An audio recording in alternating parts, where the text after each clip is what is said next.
Alright, welcome back to the Elden Ring walkthrough. So, today, I am still sick, but we're just fighting Godric, and Godric is not a threat, so I could be on my deathbed and still record this episode. Strategy-wise, Godric doesn't really have any outright weaknesses. He's fairly resistant to pretty much everything that's not physical damage, so if you are like a hybrid, like melee caster kind of character, I would probably lean more towards melee for this fight. But you'll still do enough damage if you're a pure caster. You'll be fine. Somewhat resistant to pretty much every status effect also, but not immune. You can still proc bleed, poison, frostbite, etc., whatever you have access to. Because of that, I would say that jellyfish ashes are still a good option here, similar to Margit, since it can proc poison, and once again, the jellyfish has a pretty high health pool.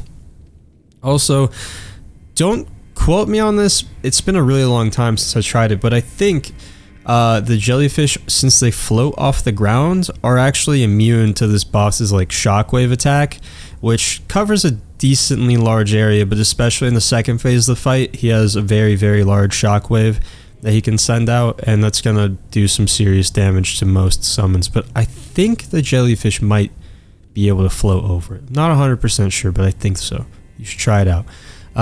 You can also summon the Felly here if you spoke to her where we first met her, which is literally just down the road there, straight ahead. She is pretty good at taking aggro during the fight. A little too good, actually, in my experience, so don't be too passive if you do summon her, or else she will die. But that's all I really would need to say before we go in, I think. Alright, suspicious cut in the video. Godric did not kill me. That would never happen. I saved and quit on my own terms. Basically, Godric has a lot of moves, and he was just pulling out way too many different moves all at once, and I was getting just tongue-tied trying to keep up with all of them and explain them. So, gonna give a little bit more context before we go in here. So, similar to Margit, I think a medium distance is the best place to be when you're fighting Godric, because up close he has a lot of kind of extensive melee combos, and compared to Margit, once again, I don't think they're as difficult to dodge, but he'll swing like 4 or 5 times or something, and while it's not too terribly difficult to roll through all of it, you could also just like stand back far enough that you don't have to roll through any of them, which is a lot easier. Like, why wouldn't you do it that way? The other thing is that he has some combos that he can adjust based on how far away from him you are. For instance, he has one attack that you're going to see a lot in the fight. I believe it's called Stormcaller, because it's very similar to the Ash of War called Stormcaller. This one where he makes this like vortex tornado kind of thing around him with wind. And if you're really close to him, he will usually transition that into this like he'll roll around, and then he'll do like a big jumping like front flip slam thing, and that attack is great to punish because it's super slow, very telegraphed. You're gonna see it coming a mile away. But if you're too far away from him, he will do the vortex, and then he'll opt for launching some like wind projectiles at you, some like mini tornadoes.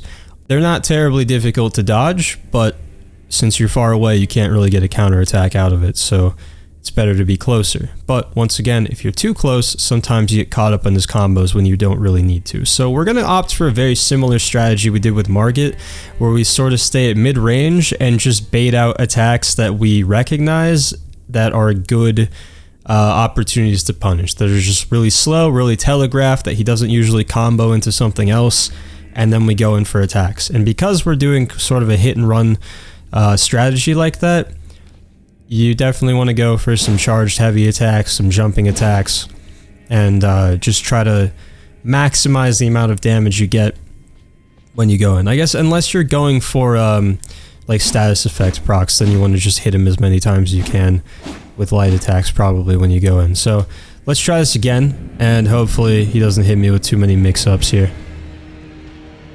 Usually does his like dragging attack right out of the gate right there. I like to back away from that and then roll at the last second. He was not going to hit me with that anyway, but next time he does that, I'll try to demonstrate. If you're really close to him, it's really hard to read because he'll do that, and then when he gets close to you, then he'll launch it.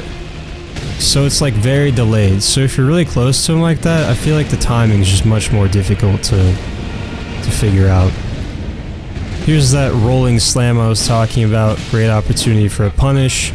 You want to jump over the shockwave, and the second time, whenever you jump in this game, you have iframes from your waist down, and you have a lot of them, so any kind of like shockwave on the ground like that, jumping is really going to be the easiest way to dodge it. You can roll through it, but the timing is much more forgiving if you jump.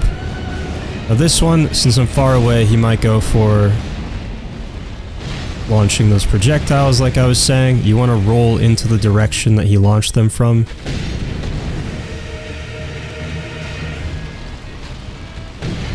So again, like to back away from that. I feel like it's easier to read. And if we get close, he's just he's going for the cyclone again. Great opportunity to punish. If we get close, he has lots of melee attacks that are just like long combos that feel like... Well, I feel like he's not doing them for one. He's kind of just like wildly swinging his arms around.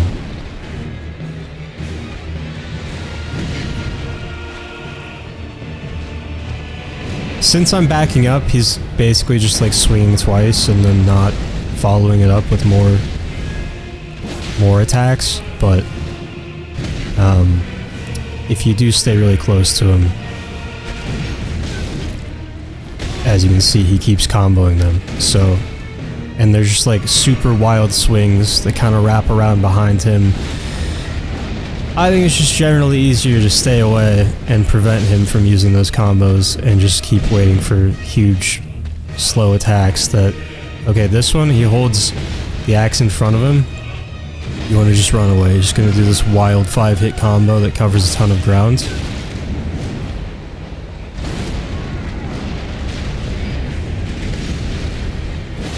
But if you've noticed, like, I basically only attacked him after that rolling slam thing. And everything else is not really much of a threat because I'm just staying far enough away that he is not able to like continue chaining his attack combos. There he's holding the axe in front of again, we run away. Couldn't really get far enough away, that's alright. But if you stay close enough that he tries to go for melee, but far enough away that you can't actually get hit by the melee, you are kind of in control of this fight. Like, he's gonna try to get a melee attack off, but then we back up and we're too far away for his AI to like want to finish that combo, so we just keep waiting for the stuff we like that's super easy to dodge. So we're gonna get caught up in things like that. That forward lunge is another nice opportunity to punish. And every time he does the cyclone, we want to stay kind of close so that he goes for that instead of throwing out the projectiles. Jump once, twice. That's another great opportunity to punish. And pretty soon here, he's going to chop off his own arm. You can keep wailing on him, and it's going to do less damage than normal while he's in that animation, but still a good opportunity to proc status effects and get some damage out. Just make sure you're not standing in the way of where he chops off his arm, because it will hurt you. Now, as soon as this cutscene ends, I might skip it in a second unless I can get done talking before. But we're going to spawn at a fixed location every time. Doesn't matter where you were before the phase transition happened. And then we're just going to run straight to him and slightly to the right, because he always goes left to right with that dragon fire. Once you're close to him, you can start getting in some attacks. Got a nice stagger on him right there. Now, Phase 2 is pretty similar, except I would say stay a little bit closer than mid-range. Like, Not so close that we're like hugging him, but a little bit closer, because the big difference obviously is that dragon, and for the dragon fire attacks, they get wider the farther away from the dragon you are. Pretty obvious, right? So when you're really up close, it's easy to roll through that stream of fire, but when you're far away, it covers a huge area. This is where I'm thinking I might have to just reset the fight also. He has this obnoxious attack where he kind of just walks around with the dragon spewing fire straight down. I'll try to get behind him if he does that. I was in bad position. There's that attack. I did the thing that I said not to do.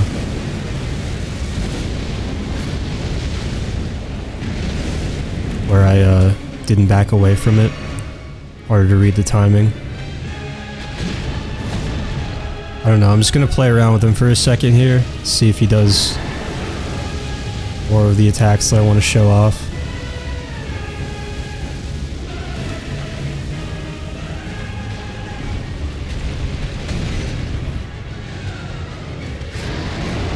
Also, you'll notice when he does that vortex in phase 2, he adds fire to it, has the same attack possibilities to follow it up with, either the jumping slam thing or shooting out the projectiles.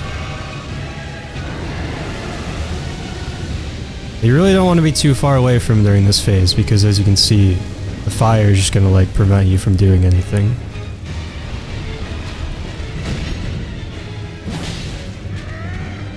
Here comes the slam. So in phase 2, don't be so close to the axe hits you, but in phase 2, he does it 3 times. You can still do the same thing where you jump over it.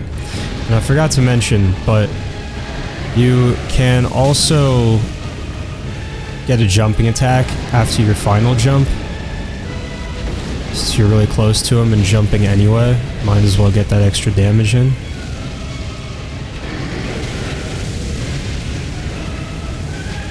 I'm just gonna let him kill me, honestly. I want to run this back and see if I can get him to show some more of the attacks, because I feel like there's just too much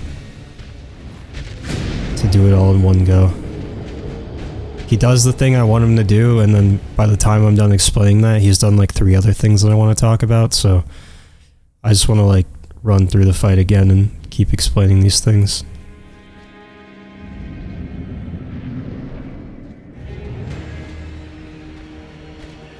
I feel like I said most of what I wanted to say about phase 1, so I guess I'll just demonstrate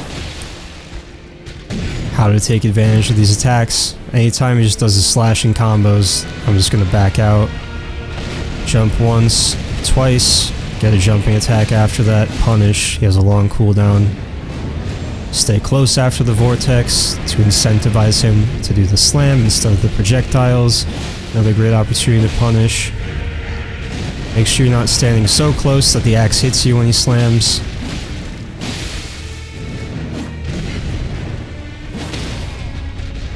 Unfortunately, you can't get a crit after that, but so now he's going to go into the cut off his own hand thing. I'm standing a little close. And once again, no matter where you are, when it goes in the phase transition, you're gonna spawn in the same place. He's always gonna do this dragon breath attack, so just get close enough that the fire doesn't hit you. Start going to town. Ran out of stamina. The dragon also has a grab attack. See if maybe we can get him to do that. That's another great opportunity for a punish. The dragon was roar and it'll look like a normal swing, but so here's the one where he just walks at you and spews the fire straight down. As you can see, like that hit me like almost every time in my last run, but now that I'm in a good position and then behind him, it's like not a threat at all. There's that grab, just roll through it, nothing special, but be careful when the dragon roars. So now I'm like not following my own advice, I'm staying too close, so he's just going crazy with melee combos and I'm just having to constantly dodge, but sometimes the fire's kind of annoying on this attack and it'll get behind him, but it's not going to do nearly as much damage as if you're in front of it taking the full brunt of the dragon breath attack.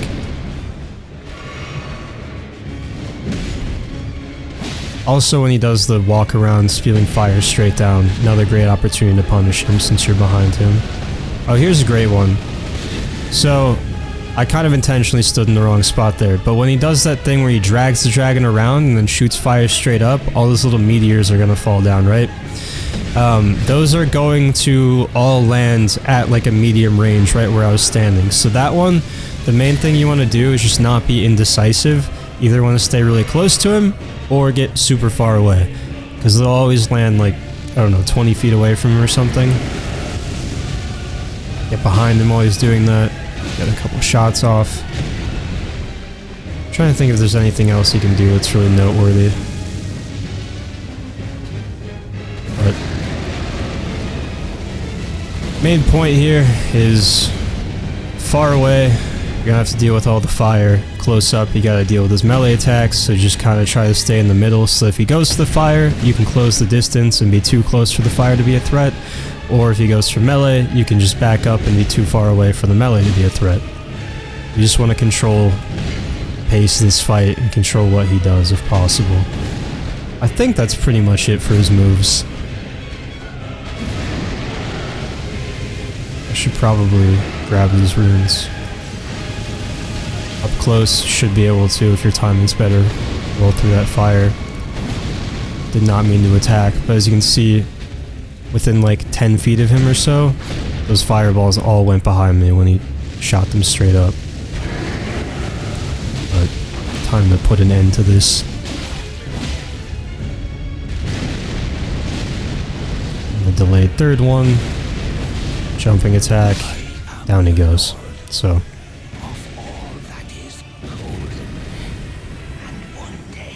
That fight's like really teetering on the edge of might have been better to just do like a post-commentary thing. I guess his moveset's so extensive, but that's alright. Hopefully that worked out and you got something helpful out of that explanation. If not, my bad. Anyways, defeat him for Godric's Great Rune and Remembrance of the Grafted. So these Great Runes will need to be activated elsewhere before we can actually use them, which I'll show you how to do in a minute. And the Remembrances, plural, are the equivalent of boss souls in the Dark Souls games, where you can either consume them for runes or trade them in for the weapons or spells that the boss uses. By getting our first Remembrance just now, we gain access to the NPC that we trade them to, so I'll show you how to do that in a minute as well. Now I usually have a dedicated section after we defeat any of the main bosses in the game for like a post-fight checklist, since they usually unlock a lot of things for us to do, progress quest lines, and this is no exception, so let's get into that. First things first, make sure you don't forget about this grace and you activate it and rest at it.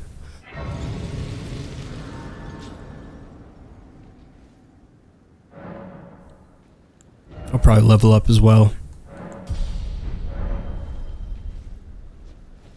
And then once you rest at that, Godrick should transport over here, stomping out Godric's pathetic corpse. So we can talk to him. And he is now a merchant for us. And once again, as I mentioned last episode, don't kill him because we can get an ancient dragon smithing stone out of him later. And you can go through this closed door on the other side.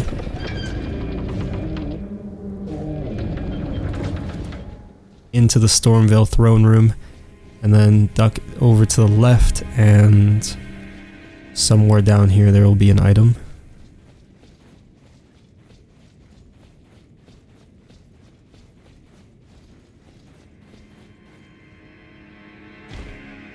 There it is. Grab the Shabriri grape, and then we can head outside, and we've actually been here before. This is if you did not circumvent Stormveil Castle and go around the outside. That's what circumvent means. Don't know why I specified that, but this is like facing cliffs in Liurnia, which we've been to before, so you can talk to Hayata here, and most of her questline is going to be us bringing her these Shabriri grapes, so you can go ahead and give that to her. Get the as you wish gesture. Alright, her dialogue is exhausted. And then I also want to point out that her appearance here is triggered by meeting Irina in Weeping Peninsula and giving her or not giving her, but getting her letter. Remember when we first met Irina, we entered Weeping Peninsula right over here. She gave us a letter to bring to her father, Edgar. So meeting her there and getting the letter is what triggers Hayata to show up here. So if she isn't here for you, make sure you took care of that already. Now, as crazy as this sounds, we need to start talking about the endings of the game now. I know this is a walkthrough, so spoilers are kind of assumed, at least from a gameplay standpoint. But I will hold off on spoiling what actually happens in the endings for as long as I'm able to. In fact, I don't really think there's going to ever be a reason for me to tell you what happens in the endings, but I will, for the sake of the walkthrough, have to reference the endings pretty often, and they all have their own name, which I will obviously use to talk about them. Maybe you can put 2 and 2 together to get some idea of what happens in some of the endings based on their name. I can't really do anything about that, but essentially all I'm going to do is say the name of the endings and talk about which NPC quest lines get you there. So just wanted to throw that disclaimer out there. Anyway, Hayata is connected to the Frenzied Flame ending. And oh boy, this is going to be difficult to explain this early in the game, so bear with me. To complete the very last step of Hayata's questline, you will need to get marked by the Frenzied Flame, which is an action that will lock you out of every other ending. But there's an asterisk over that statement. There's an item in the game called Miquella's Needle that you can use to undo that lockout and reopen the other endings. But, as you can probably guess, it comes at the end of a very long and complex questline like anything else useful in this game. Go figure. It also will lock you out of the Frenzied Flame ending if you decide to use the needle. So, basically, the Frenzied Flame ending is its own special thing that you have to commit to, and it'll lock you out of every other ending, while every other ending in the game you can just choose between freely at the very end of the game. So there's like Frenzied Flame in one corner, and in the other corner you have every other possible ending. So you can either get marked by the Frenzied Flame and do that ending, commit to it, or if you do get marked by accident somehow and change your mind, decide you don't want the Frenzied Flame ending, you can undo that choice and pick any of the other endings instead. Hopefully that makes sense. However, you can still complete Hayata's quest even if you do lock yourself out of the Frenzied Flame ending by using the needle. Confused yet? Nice, me too. Basically, Hayata's questline is very closely tied to the Frenzied Flame ending, but it is not actually required to do the ending. It just so happens to culminate at right around the exact same time and place in the game. So, you could just ignore Hayata's questline until you want to actually do a playthrough with the Frenzied Flame ending, because they are conveniently intertwined. And if you want to see the end of her questline, you need to get marked by the Frenzied Flame.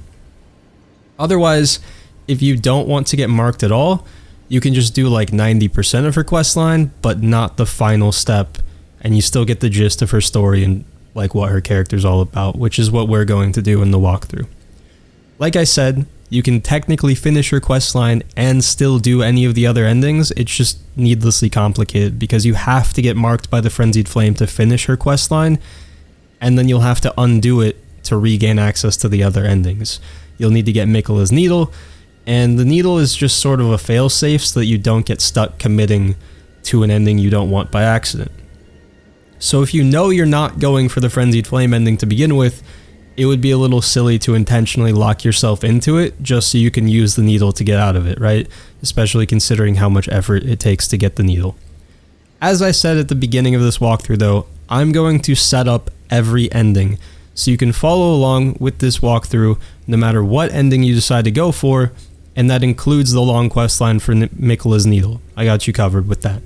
I just want you to be aware that this guide is meant to cover everything in the game, even though ultimately you'll have to choose a single ending. So all the quest lines that exist to set up various endings might be considered a waste of time depending on how you look at it. But if your goal is just to see everything in the game and all the content it has to offer in a single playthrough, you're in the right place. However, if you're following this walkthrough and you knew from the start which ending you're aiming for, just know that the ultimate reward from some of these quest lines literally is gaining access to a specific ending, so they won't all be useful to you per se. Just a cool thing to see and extra stories, essentially. I'll probably make separate videos later that explain individual endings, but I already bit off more than I could chew trying to make a guide for the entirety of Elden Ring, so turning this into a branching choose your own adventure walkthrough would simply be my undoing. Anyway, Bach is here too. What's up, buddy? So this is the first of 4 locations that he appears at post Coastal Cave, which is where we found him lying on the ground and then gave him his sewing tools back.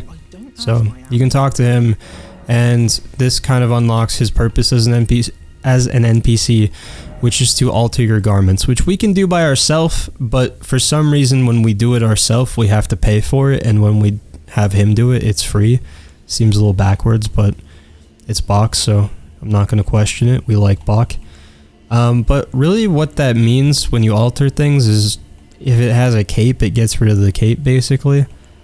Or the equivalent of that for whatever the armor is. And it'll also, since you're removing material, even if it is just a piece of cloth, for some reason it reduces the defensive stats. Or if you're adding something, it brings them back. So that's like, you know, it's not really a big deal. The only time that could really be an issue is if altering something is the difference between like hitting a certain poise breakpoint, because it does affect your poise slightly. But yeah, that's Bach's purpose in life. So like I said, or maybe I didn't say this yet, but this is the first of 4 locations he appears at after Coastal Cave. So there's this one called Lake Facing Cliffs, then East Raya Lucaria Gates, Altus Highway Junction, and finally East Capital Rampart Grace. 3 of those will not ring a bell if this is your first playthrough because we haven't been to them yet, but if you played the game before, those are the other places he'll pop up.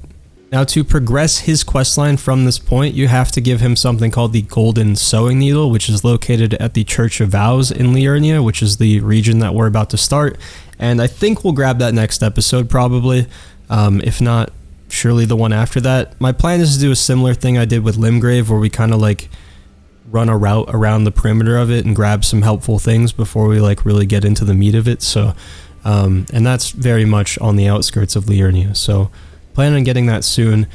And then the other condition is that you must buy and possess at least 1 piece of alterable demigod boss armor from an NPC named Enya at Roundtable Hold, because we need to be able to give that armor to him to alter. So that's like a really specific list of descriptors. Alterable demigod boss armor. So the demigods are like the main bosses in this game, and pretty soon we're going to meet an NPC that we can buy boss armor from. So not every set of boss armor comes from a demigod, and even the ones that do come from demigods, not all of them can be altered with Bach. So we have to find one that is a combination of both those things, both a legendary piece of armor from a demigod that can also be altered with Bach. And you can do that at any of his 4 locations to progress the quest, which means we can and will wait for a while before doing it. There's no rush, and we don't have access to any boss armor we can alter yet anyway.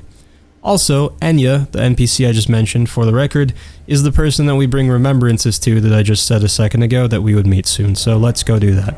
Warp to Roundtable Hold.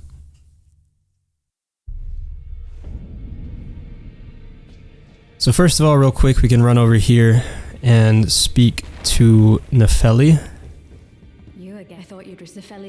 Whether you summoned her for Godric or not, she should still be here. If she's not, that probably means that you just didn't exhaust her dialogue back at Stormville Castle. He's in his study. If you haven't already, Father is, I'm sure, to. I'll see you again. And then after you talk to her, she mentions talking to Gideon, which I think we have to either rest or go into this next room before we can do. Okay, let's try it this way then. So this door should be open now. And this is Enya. Speak to her, she has a lot to say. I'm just going to skip through it all.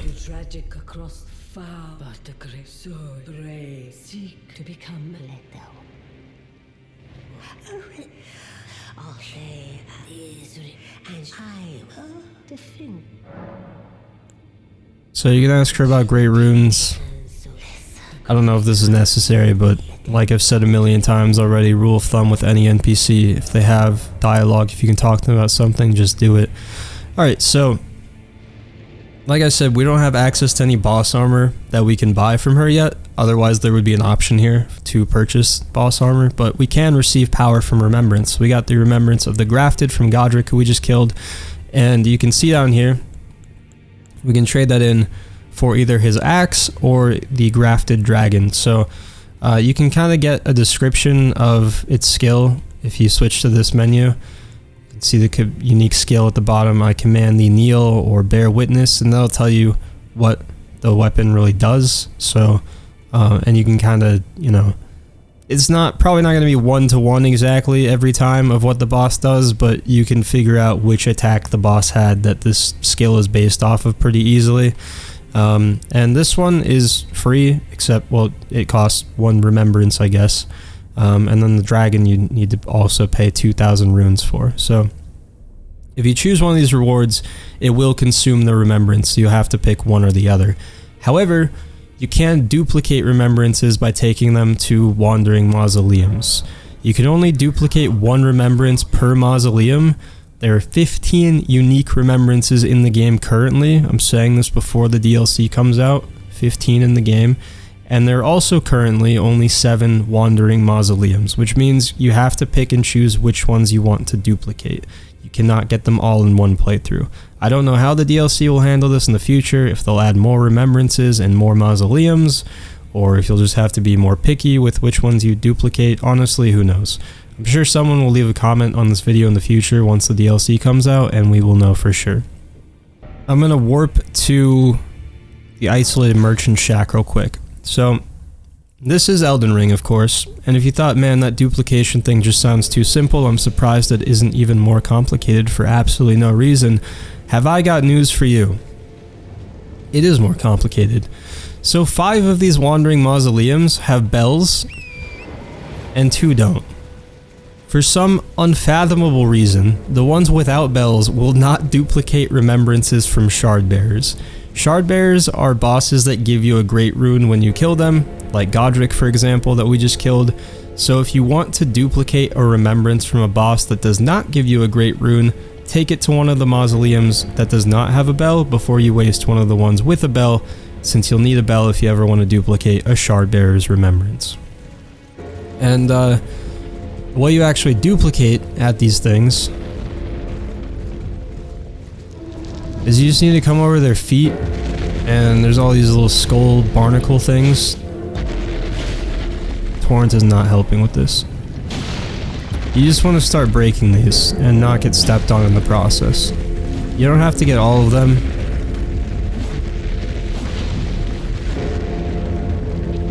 But if you start getting rid of them, eventually some rocks will start falling from above. That's how you'll know that you've gotten enough of them.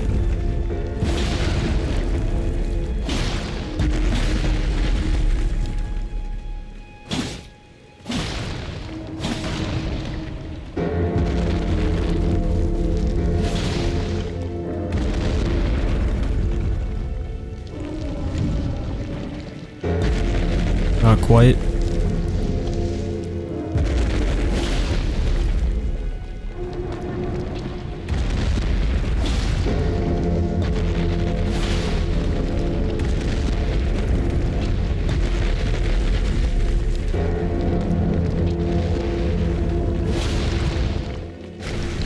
There we go. So get out from underneath it once everything starts falling. It's gonna sit down, and it should stay sitting down for the rest of the playthrough. I would recommend not taking them down until you're actually ready to duplicate, because once they sit down you can't really tell if it has a bell or not, because the bell is like hanging between its legs. It's like anatomically the bell would be its you know? So if you come over here, it opens up this menu, and you can choose from any of the remembrances you have. And it doesn't matter if you've already traded this in for one of the rewards, the Remembrance will still pop up here to duplicate. So if I had already gotten his axe or something, I could still duplicate it, even though I already traded in for the axe, and I could get the Grafted dragon as well. So that's how that works. Alright, back at Roundtable Hold. Now that we've spoken to Enya, we can interact with the two fingers, get the rapture gesture. And that should allow us to speak to Gideon now. I apologize for any weird cuts in this video. I severely overestimated how long I'd be able to speak without coughing. I am known as a tarnished who wishes. I am accumulating. You now belong. You'll be then as you're the inheritors. We of the Godric, the General Radar, greater right, more God, and you'll still be. Alright, so first of all, you can ask him about Nefeli, who's outside. I took her in when she Give him a little story. Give you a little story. And then you can also ask him about the demigods that he knows about. So obviously we've already killed Godric, we know what his deal is. But we haven't met any of the other ones, so you can listen to those if you would like. I'm not going to bother with that right now. But after you've done that, come out here and you can speak to Roger. I apologize for... Alright, so he has a bunch of things that we can talk to him about. I'm going to hold off on telling him that we defeated Godric for a second. First, you can ask him about the corpse under Stormvale. And pro tip, you can progress dialogue with, I'm on the Xbox, so you can just like mash the A button to skip it, but you can also skip it with Y. And you should get into a habit of skipping the dialogue with Y instead of A, because after you've gotten through all the dialogue and it goes back to a menu like this, if I hit Y again, nothing happens. But if I hit A, it'll just, you know, click the first thing. It's the OK button. So like if an NPC has like a yes or no question or just asks you to make a choice in the middle of their dialogue and you're in the middle of skipping it, if you're mashing the A button, then whenever that dialogue prompt comes up, you're just going to select the first choice automatically and like not realize what just happened. But if you're mashing Y to skip the dialogue and a choice comes up or a menu comes up, nothing's going to happen. So it's safer to mash Y. I guess it'd probably just be triangle on PlayStation, but just want to throw that out there. Now we can ask him about D a couple times. Once and twice. And then you can tell him that you beat Godric. So when you tell him that you beat Godric, he's going to give you a weapon called Roger's Rapier, and it's upgraded to +8. But before you do that, just be aware that matchmaking is affected by the highest weapon level that you have ever possessed. So if you get this +8 weapon really early, for instance, you might have difficulty matchmaking with another player that hasn't upgraded a weapon before. We're currently at a +6 weapon, so +8 shouldn't be too big of a deal, and I've never really played this game with other people, so I don't know the ranges for summoning based on like what your highest weapon upgrade is off the top of my head. But if you're worried about that, I would look up summon ranges on Elden Ring and figure out if you'll still be good to like play with people if you grab this weapon. If you've just been playing normally and reinforcing your weapon, this should not be too big of a deal. And if you're playing by yourself like I am, then it doesn't matter at all. But I just wanted to throw that out there.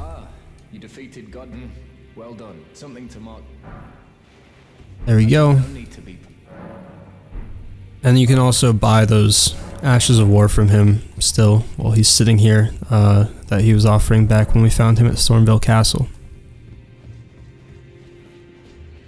Oh, and the other thing is that talking to him or telling him that you beat Godric has nothing to do with progressing his questline. So if for whatever reason you were just making a point to never upgrade a weapon or have any upgraded weapons, you could still do his whole questline without ever selecting that dialogue option and you'd be just fine. So talk to D.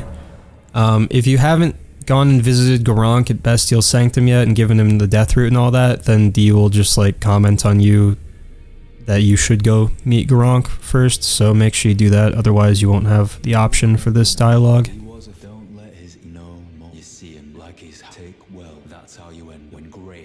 And this doesn't progress D's questline, it's just cool dialogue, so. And then Hugh potentially might have new dialogue. This is one of those things where it, like, kind of just depends when you come back to Roundtable Hold and when you, decide to speak to these NPCs, but he has something to say about Roderica for me right now. You might have gotten that earlier. Double check, make sure she doesn't have anything to say. Good there. Then we can go speak to Fia in here and begin her questline. And also progress Rajer's questline. They're going to be intertwined for a little while, so...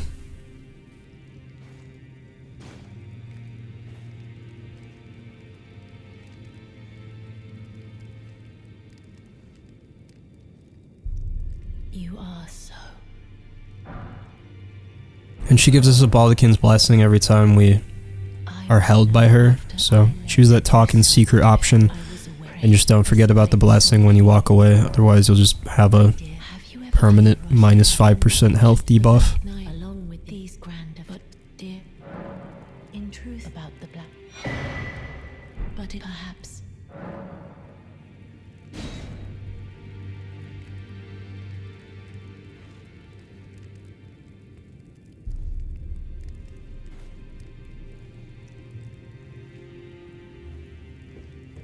Alright, so let's take care of that. Open up your inventory, find the Baldachin's blessing, pop that.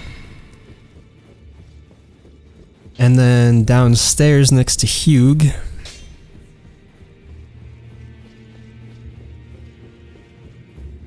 can open this with a stone sword key.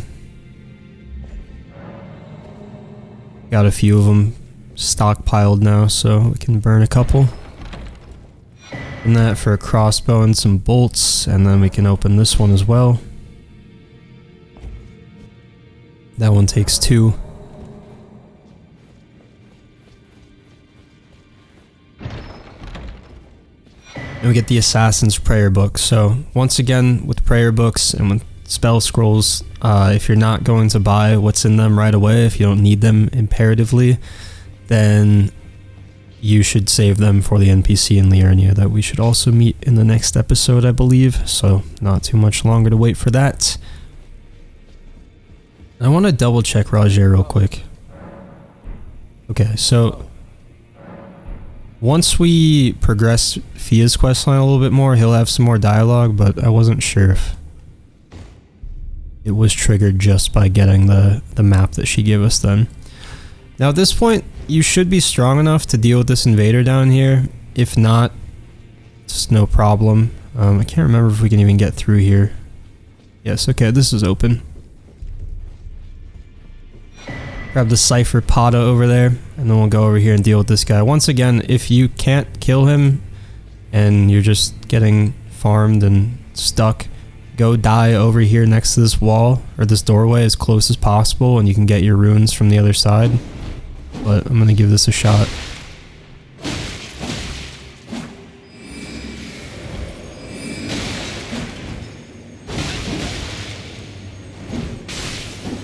Ouch.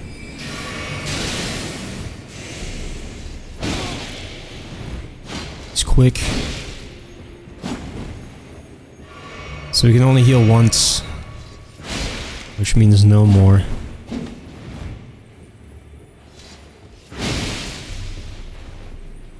Sad.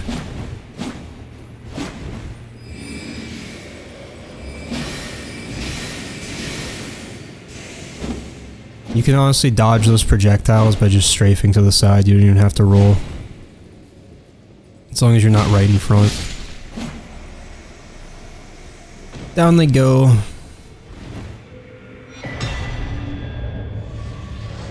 And we can return to the entrance.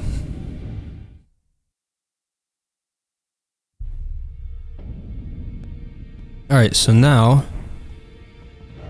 we can warp over to the first step. So many random things that unlock after you kill a big boss. It's a lot. Vari left us a note. Tells us to go find the Rose Church west of the gate town in Liurnia. Get the Bravo gesture. And then you can warp over to the Limgrave Tower Bridge Grace.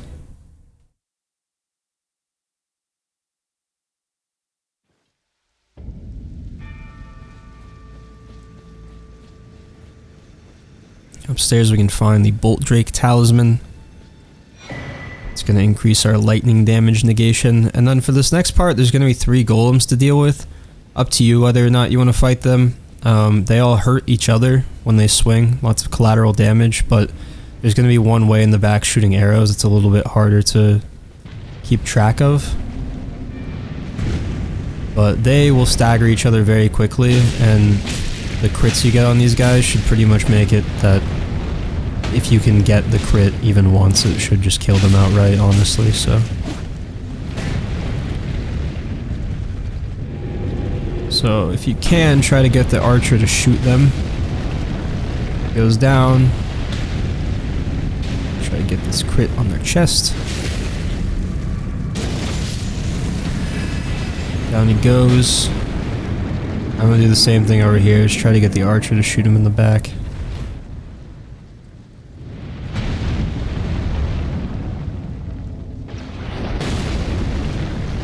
Went right through his legs. Get this process moving in the meantime. Down he goes. Okay, that's not fair.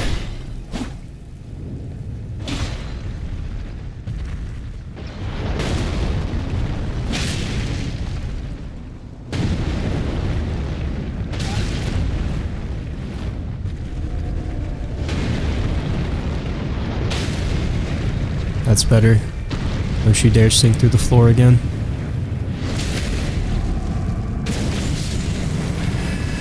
Alright, 2 down, 1 to go.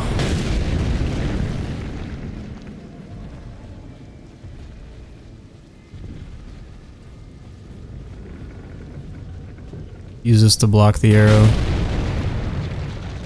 And then we can move in safely.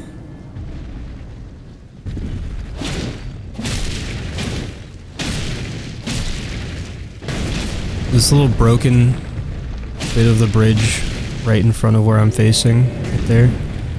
There's some warming stones. If you want them. I don't feel like going to retrieve them because it's like 10 extra steps and who has time for that? And we can ignore the waygate for a second. Get some more garbage down here. Soft cotton. Ash of War Scarab.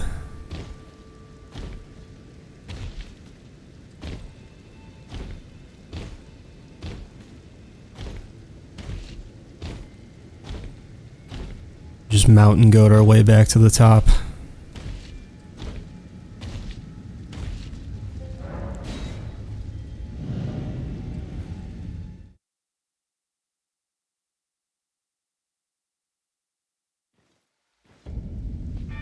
Alright, then before we go inside the tower, same deal, there's just going to be a couple random things to pick up on the bridge.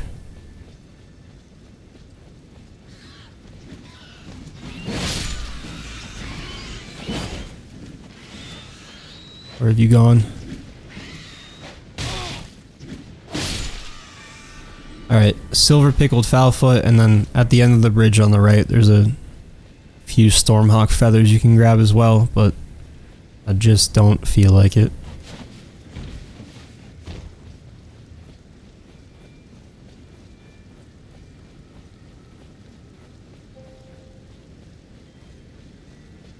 These towers are so cool. It was like the most mind-blowing thing to find when I first played this game. One of a few things, I suppose.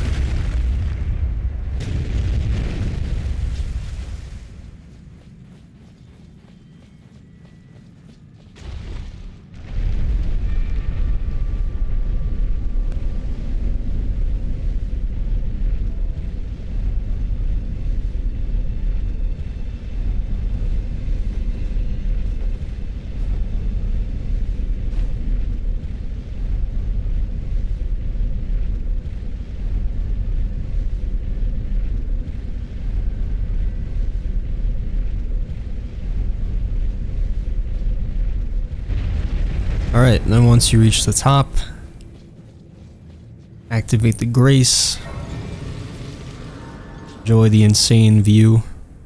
Can't always see much since it's so foggy, but you can see really far. Like that over there is Bestial Sanctum, where we bring the death root to Gronk. All the way up here. You can see like, hold on.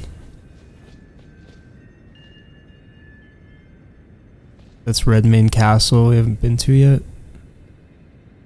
Maybe. I might be wrong about that one. I think that one is Fort Height. See Castle Morn all the way back down there. It's crazy. Anyway, so for these great runes, there are 4 steps to actually utilizing them. Step 1 is to kill the boss that drops it and actually acquire it. Step 2 is to come to the correct tower and restore the power of the great rune. There we go, great rune restored. Step 3 is to go to any grace. Rest and we'll have a new option for great runes. And we need to actually equip the great rune that we want to use. And then you'll see it up next to our health and stamina bar and all that.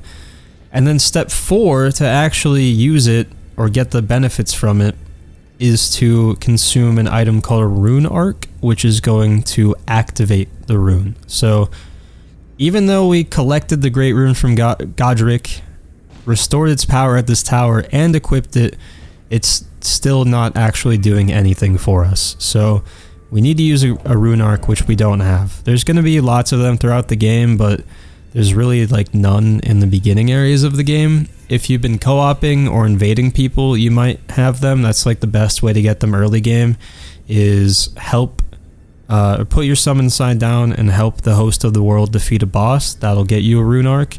If you are invading someone and you defeat the host, that'll get you a rune arc. And if you are like hunting down invaders and you kill an invader, that'll get you a rune arc. So that's the most reliable way to get them at the beginning of the game. Otherwise, at the beginning of the next episode, I think I'm going to take a quick detour and get us one over in Caelid. That's pretty easy to access and show you how it actually works. But for Godric's Great Rune, if I open this up again, you can see item effect raises all attributes. So what it's actually going to do is give us +5 to every single attribute we have, which means it essentially gives us 40 free levels, which is kind of insane. We talked about the Radagon Scar Seal and Sword Seal a couple episodes ago, and those give you like, what was it, 12 or 20 free levels? Wait, no. Yes. Yeah, +3 to 4 stats or +5 to 4 stats. So, but it has the downside or the drawback of increasing the damage that you take. This has no drawbacks except for, I guess, the fact that you have to consume a rune arc to activate it, and when you die, it deactivates again. So it's only active for as long as your character is alive, which means you probably want to save the rune arcs for when you need that power boost. It's kind of insane how many levels it gives you, because like we're level 48 right now, so just consuming this one single item is going to give us the power of a level 88. But you got to remember that like not all of those levels are really going to be helping us. Like for me, for instance, I'm not really using Arcane, Faith, Intelligence, or Mind whatsoever on this character. So that's 20 of those levels that aren't helping me at all. But the +5 to Vigor, Endurance, Strength, and Dexterity will be helpful. So, you know, it is what it is. Still, like, objectively nice to have. But the last thing that I want to show for this episode, Warp 2 Church of Pilgrimage.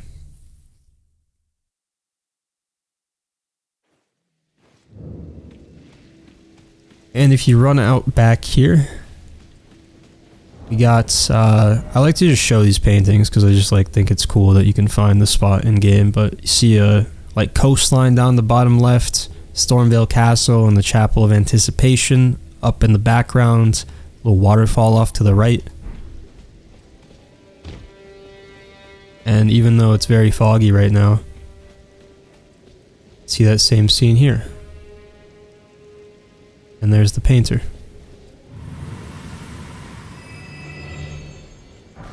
Get the Warhawk ashes, and that is going to do it for this episode. So next time we can finally get started on Liurnia, and yeah, hopefully that was helpful, and I will see you in the next episode. Have a good one.